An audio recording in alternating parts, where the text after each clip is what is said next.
And now we are live. This is TikTok Live number 84. Let's go. First question was put in the chat, so I just hit the recording. We started now.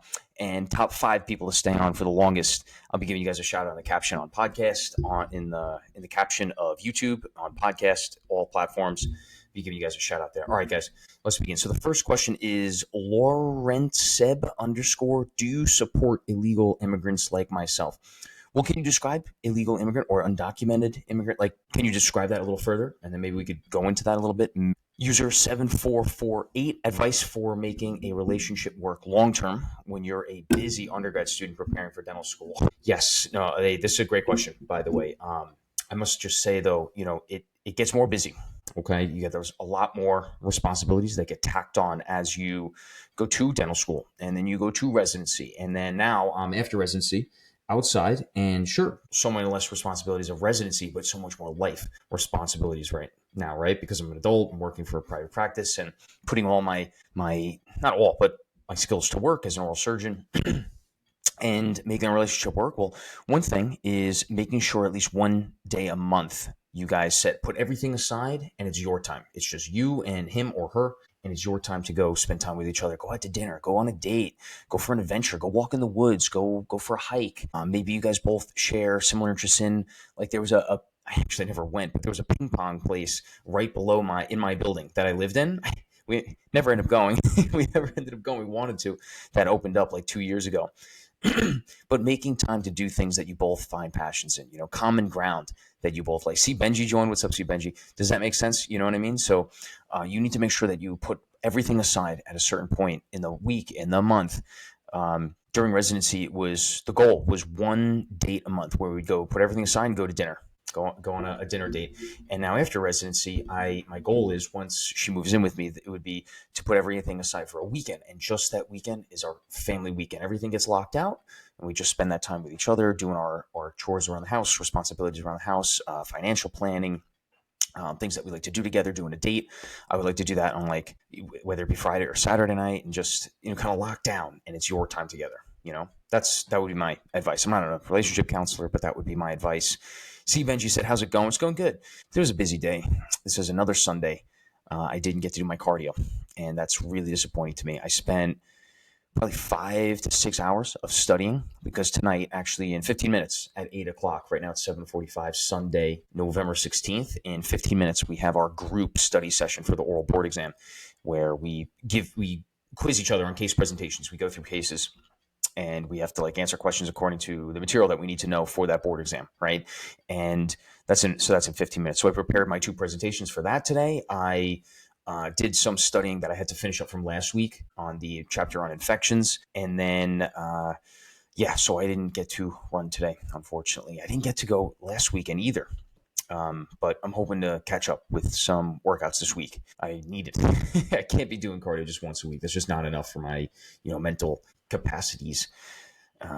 So that's my thing. See, Benji. Jennifer Christian Scott said, how many hygienists do you have? We don't have any hygienists in the office. In oral surgery, generally, you don't have hygienists. That's usually with general dentistry. Yeah. Okay, next question is Bam02 said, do you have any fillings or cavities? No, as far as I know, I don't have any fillings. I almost had a cavity right here, right on this tooth. It's just underneath and inside where the bracket was when I had braces. But when the brackets came off, I was able to brush there much more frequently, and it remineralized itself. Thank God. So everything worked out there. B said, so to become an OMFS, is it 4 dental, 2 med, and then residency? No. In the United States, I don't know how it is in Canada, but in the United States, it's 4 years of dental school. And then from there, you match into the oral surgery program, whether it be 4 or 6 years. The 6 years, they have 2 years in the medical school, depending on the residency. Depending on the program, they might have you go into medical school early on in the residency or later on in the middle of the road in residency. It really depends on the program that you go to. Okay, but that's all combined into the oral surgery residency. You don't do it like before or after necessarily. Jennifer Christian Scott said, oops, sorry, didn't realize you were an oral surgeon. Oh, it's all good, Jennifer. Shamir Ahmed said, throughout your undergrad journey, was there ever a point where you thought you wouldn't make it? I don't know, thinking that you wouldn't make it. I don't know about that. There's just always the curiosity. There's always the unknown. There's always an unknown of, where you're going to be next year, in 5 years. And all you could do is guide your ship in the direction of where you want it to go. towards your goal. That's it. There's never going to be a point where you're like going to know for sure. It's always unknown, and you just have to keep pushing forward. That's it. Even in dental school, it's like, are you going to finish and graduate? Yeah, but are you going to get the grades you wanted? That's the unknown, right? In residency, are you going to finish the residency? That's an unknown. Are you going to finish and get a job? Probably, right? But are you going to get the job you want? And are you going to actually be happy after residency? That's the unknown, because that's probably the most important part going through residency. So I started looking at jobs after I finished my first year, not looking for a job, but looking to see what jobs are out there. What kind of job would I be most excited to go work for? After a year and a half, that's what I started to inquire about throughout the United States to see what was out there. Yeah. Jay said, if you were forced to go to med school instead, which specialty would you pick? I don't know. Dermatology has a pretty easy, relaxed life. Dermatology is pretty sweet, but I wouldn't do dermatology. Either anesthesiology, maybe orthopedic surgery. But to be frank, maybe radiology. That's a nice lifestyle, especially with the remote work that they have. But I don't know. I don't really know. Thank God I didn't want to go to the med. I'm very glad I'm not on the medical side of healthcare, and I am on the dental side. Makapaka, follow the live creator. Thanks, Makapaka. User 7448. Thank you. You're truly an inspiration and a great person.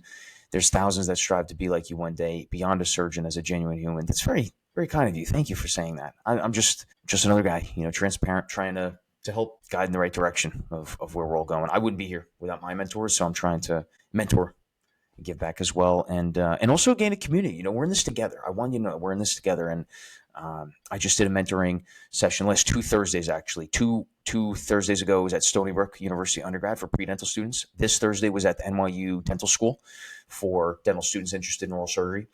And putting the time on top of board studying, which is a lot right now. That board studying is just like a weight on my shoulders. And as I get closer towards the date, the first week of February, I'm going to have to do less and less mentoring and sessions and in person, right? But maybe more remote. Yeah, we'll see. We'll see how it goes. Bam02 said, would you recommend orthographic surgery if someone is recessed? You got to see, or you're asking about orthognathic surgery if someone has a recessed or retrognathic mandible, right? Well, you'd have to see how retrognathic it is. Is it within 5 millimeters or so, where you could potentially camouflage it with dental corrections such as orthodontics, right? Invisalign, maybe braces, or do you actually need, because it's 5 millimeters or greater and you cannot camouflage it, you do need orthognathic surgery, right? It's a skeletal deformity potentially. So I would recommend it based on your specific needs. I can't just say one or the other. You know what I mean? It comes down to specific measurements, it comes down to evaluation, it comes down to level aligning and decompensation by an orthodontist. There's a lot involved. Yeah. C. Benji said, does the board certification allow you to operate in the hospital, or would it just be needed in general? It's not needed. Doesn't allow you to operate. I could operate in the hospital right now if I wanted to. I found out that they don't pay you to operate in the hospital on Long Island, which is like, what? Are you serious right now? So that's like, yeah. Bam02, would you say most cavities before 17 years old are due to parental neglect? Not necessarily. You know what I mean? You're supposed to brush your teeth. It's not to your parents for you to brush your teeth. I would say maybe parental would be much younger than 17. Much, much, much younger than 17. Like, I don't know. I can't put like an age on it, Ash the dentist said, what is harder to remove? Horizontal impacted lower wisdom teeth or lower wisdom teeth that is distally inclined? Distal. I would say distally inclined. Yeah. That would be my say, because then it's hiding behind the second molar and then you don't want to hit the second molar, right? Things like that. Yep. Distally angulated third molars are generally, at least I believe, to be the hardest. You know what I mean?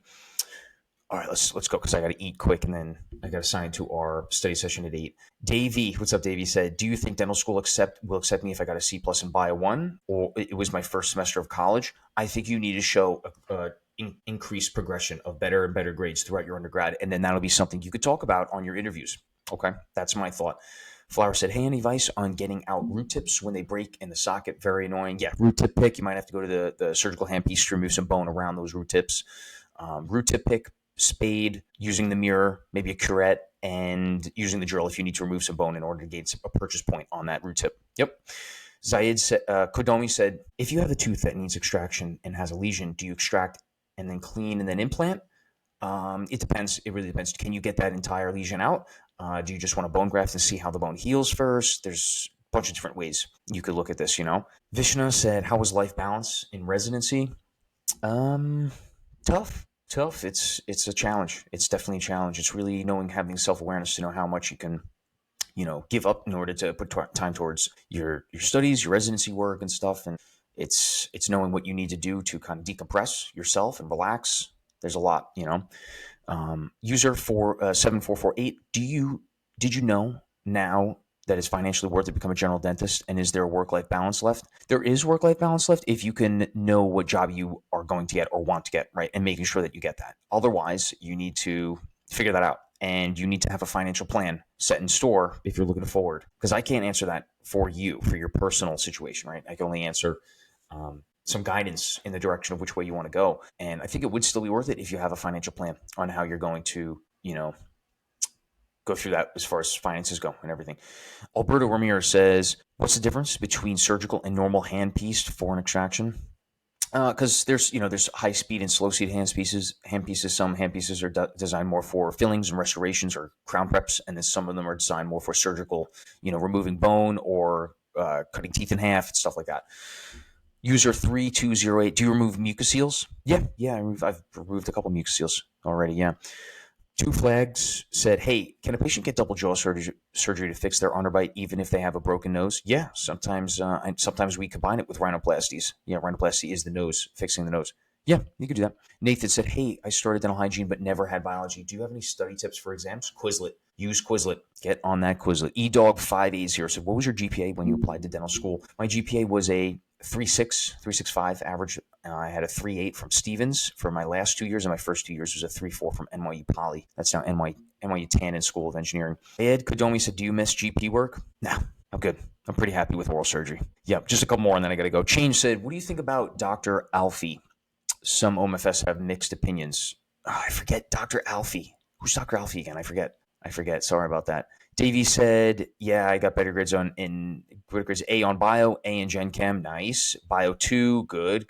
Keep that progression going. All right, guys, I got to sign off. Got to go eat quick, and then we have our study session at 8. So thanks for signing in. TikTok Live number 84 is tonight. The top 5 people who stayed on. I'm going to be giving you guys a shout out in the podcast caption and on YouTube. All right, guys. Let's have a great week, okay? Let's go. Let's work hard. Let's have a good one.